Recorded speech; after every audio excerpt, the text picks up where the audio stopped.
In this video, we review and react to One Piece Manga Chapter 1004. So, let's get right into it. Right off the bat, the cover story is quite cute. I really do find it quite cute, but it's just as bland as last week's cover photo, in my opinion.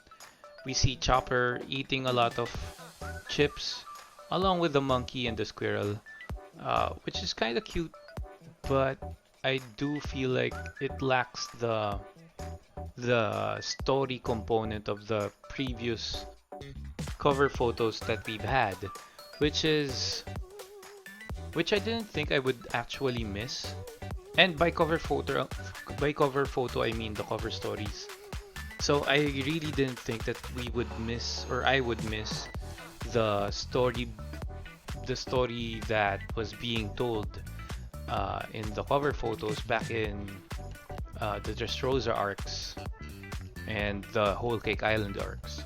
But anyway, we start the actual chapter off with Speed distributing the kiwi dango that Otama had been making.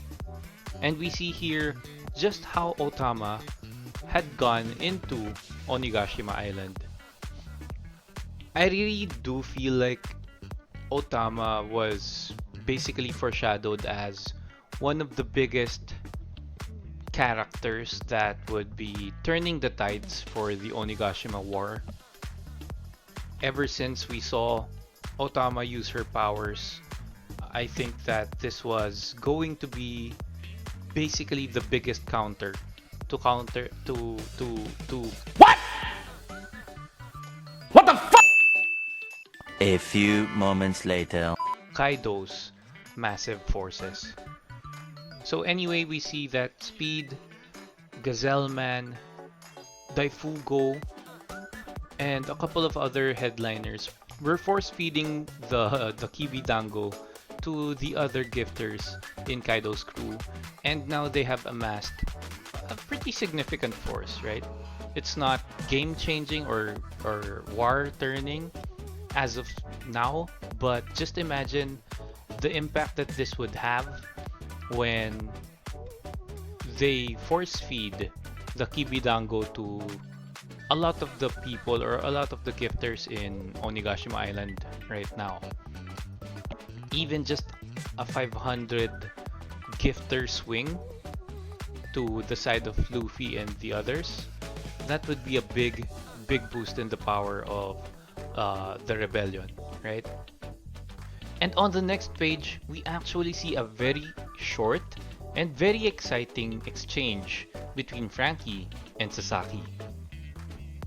This is actually one of the battles that I've been waiting for, simply because I really want to see how Sasaki is going to fare with the Straw Hat crew. Personally, I would like Sasaki to fight with Brook, but now that I see that Frankie is actually struggling a bit, I don't think that it would happen, at least not anytime soon. But I really am enjoying the panels that we're having for Sasaki versus Frankie right now. And we see that Frankie was actually able to slam Sasaki down. And it was actually quite weird that like 5 gifters were able to hold the General Frankie down. Yes, they're gifters, but I didn't really think that they would be able to hold the General Frankie and render him useless and basically helpless against Sasaki, right? And I like how Oda made it seem like the arrival of Usopp, Nami, and Otama was very good timing at first, but they were screaming for help, and they were being chased by a whole army. NANI? And Frankie was already thinking that this was a very bad situation turning into a much worse situation. And I feel like Sasaki let his guard down a little bit because he was thinking that the gifters that were with Nami, Usopp, and Otama were on his side. But then it gets revealed that Usopp, Nami, and Tama have already turned these gifters to their side with the use of the Kibidango. And the gifters that were with Tama, Usopp, and Nami were able to free Frankie from the gifters that were holding him down. And I really like the very playful and very light demeanor that Nami and Usopp have, even going so far as teasing their enemies. But Sasaki just kept trucking through, and everybody in his way got trampled and basically blown away. He was actually wondering what's gotten into the gifters that were turning against them. But then Page-1 and Ulti were following Nami and Usopp as expected. And with all of this happening, they actually still had the time to talk about and discuss what happened to the traitors that turned against Sasaki right there. Which is basically how anime works, right? Nope. But we cut to the scene where Ulti is really furious with Nami and was threatening to give her another headbutt. And Nami adamantly refuses to receive another one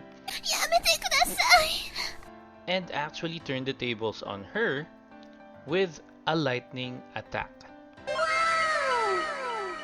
She got her with her Thunderlance Tempo, which was one of the biggest attacks that Nami has had ever since CP9 days, and it was a direct hit on Ulti, which Nami acknowledges to be inadequate or not enough to take Ulti down. But I was actually surprised because I didn't even think that Nami could land a big hit like that on Ulti, which is weird. But I think that Ulti is more of a armament haki user compared to an observation haki user, which is the reason why Nami was able to land this big hit against her so easily.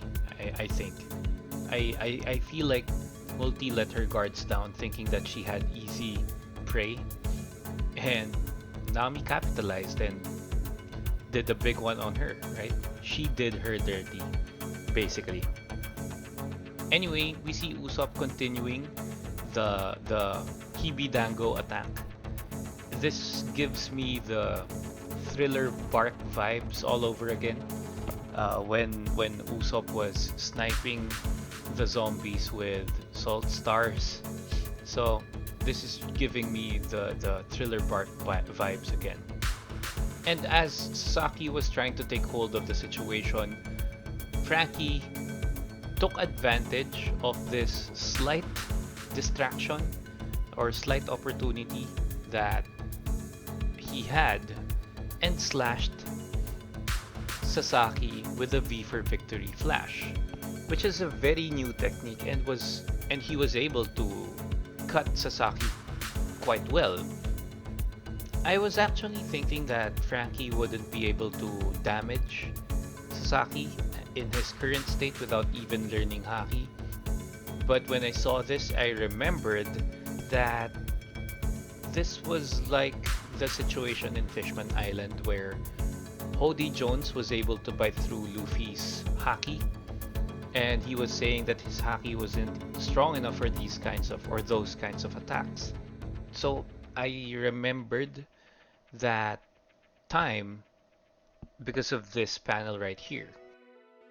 And this panel really does set me straight because I was thinking that Frankie wouldn't be able to beat Sasaki in his current state, or any of the commanders that Kaido had. So at least we see here that Oda is breaking maybe the stereotype or the opinion that when you have Haki, you're already overpowered and you're almost invincible, except for people who have Kairoseki or Sea Stones and stronger Haki than you do. Or maybe he's not breaking the stereotype or the point of view. He's just reminding everybody that this could still happen, right? So now we move forward to the next page and we see that Black Maria is somewhat toying with Sanji. And we learn that Sanji was able to defeat all of the men in Black Maria's area. Black Maria was actually teasing Sanji with this chivalry that Sanji has. And we learn that Black Maria was actually ordered to go after Robin. Now, this whole panel is reminding me of CP9, Sanji versus Khalifa. Basically, a lot of these panels in this chapter remind me of a lot of other scenes in the story. But anyway, we learned that Black Maria, having been ordered to go after Robin, was using Sanji to lure Robin out. And after Sanji does that, he would be set free. Now, I really don't think that Black Maria would be setting Sanji free just like that, even if he decides to call Robin to the area. I don't think that Sanji operates that way, but it's kinda hard to tell because we see Sanji here telling Black Maria to her face that you shouldn't underestimate Robin. But regardless, we were interrupted by one of Black Maria's troops or one of her crew that there was somebody detected, right?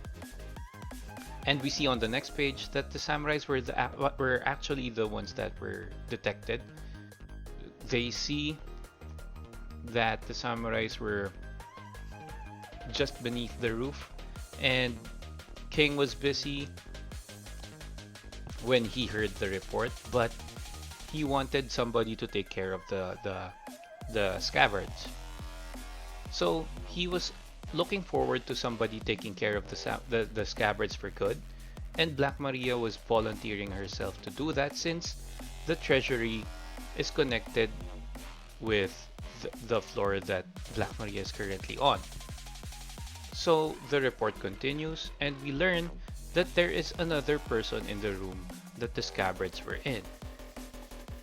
And that person was attempting to save the samurai. And we see another silhouette here. So I know that there are a lot of people that were theory crafting that Lady Toki was going to go to the future and somehow have an impact in the story. Personally, I think that is quite possible. Anything's possible with Oda. I just think that this is Komurasaki or Hiyori. I just think that she's the one trying to save the samurai, simply because I don't see how Toki would really need to remain alive in the story. I just really don't feel like Toki being alive in the story would have such great meaning, but she could shed some light to the Void Century, her ancestry, her culture, what happened to Wano back then when they were connecting with the world.